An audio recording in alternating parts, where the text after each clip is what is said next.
నీకు బాధగా ఉందని ఎవరితోనైనా చెప్పుకుంటే ఆ బాధ తీరుతుందని, ఒకరితో నీ బాధ చెప్పుకుంటే వాళ్ళు ఇంకా 10 మందికి చెప్తారు.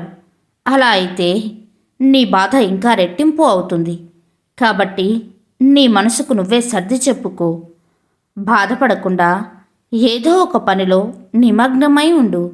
అప్పుడు బాధ తీవ్రత తగ్గిపోతుంది మిత్రమా. మన సంకల్పంలో ఎలాంటి స్వార్థం లేకపోతే సమస్త సృష్టి మనకు సహకరిస్తుంది. నిరాశపడకండి, విజయం తప్పక వరిస్తుంది మిత్రమా. రేపు ఉందని ఇవాల్టి పనిని వాయిదా వేయొద్దు. తెల్లవారితే అది ఈరోజు అవుతుంది. అందుకే ఎప్పటి పనిని అప్పుడే చేయాలి మిత్రమా. జీవితంలో ఏది కోల్పోయినా ధైర్యం ఒక్కటి ఉంటే చాలు. అన్నీ మళ్ళీ తిరిగి సంపాదించుకోవచ్చు. ధైర్యాన్ని కోల్పోవద్దు. ఒక గురిగింజకు కింద నలుపు రంగు ఉంది అని 100 గురిగింజలు నవ్వుకున్నాయట.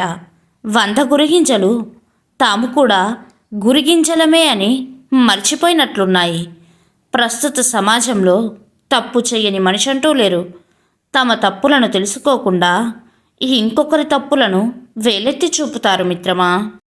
అవసరం లేని వారి గురించి ఆలోచించి ప్రయోజనం లేదు. వారు బంధువులైనా స్నేహితులైనా ఎవరైనా సరే మన విలువ తెలియని వాళ్ళతో ఏం మాట్లాడినా, వాళ్లకు ఏం చెప్పినా మన విలువ తెలియదు మిత్రమా. జీవితంలో ఇవి ఎప్పుడూ మర్చిపోవద్దు. ఆ అందం చూసి మురవకు, చివరకు బూడిదై మట్టిలో కలవాల్సిందే. డబ్బును చూసి గర్వపడకు, జబ్బులు వస్తే దేవుడు కూడా కాపాడలేడు. తోటి వారిని అవమానించకు, సమయం మారితే వారి కాలి గోటికి కూడా సరితూగలేవు. అందరూ ఉన్నారని అహంకారపడకు, చివరకు మోసేందుకు నలుగురు కావాలి అని మర్చిపోకు. స్వార్థంతో బ్రతికేవారు సంతోషంగా కనిపిస్తారు. ఇతరుల బాధలు పట్టించుకునేవారు అవమానాలనే బహుమతిగా పొందుతారు. నీ మంచితనం ఇతరులకు ముంచేతనమైపోతే అదే మంచితనం కొనసాగించడం మూర్ఖత్వమే మిత్రమా. కోపం, బాధ, ప్రేమ ఇవి అందరి మీద చూపించలేము. మనం ప్రేమించే వారి మీదనో లేక మనల్ని ప్రేమించే వారి మీదనో మాత్రమే చూపించగలం. కానీ ఎంత బాధ పెట్టినా, ఎంత కోప్పడినా వాళ్ళని వదులుకోకండి. ఎందుకంటే మీకోసం ఏదైనా భరిస్తారు. కానీ మీరే దూరం అయిపోతే వాళ్ళు తట్టుకోలేరని గుర్తుంచుకోండి మిత్రమా. మనిషిని చెడు ఆకర్షించినంత తొందరగా మంచి ఆకర్షించలేదు. ఎందుకంటే చెడు సుఖాలతో మొదలై కష్టాల పాలు చేస్తుంది. మంచి కష్టాలతో మొదలై సుఖంగా బ్రతికేలా చేస్తుంది మిత్రమా.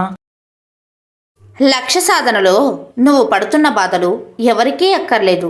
నీ కనుల వెనుక కన్నీళ్ళు ఎవరికీ పట్టవు.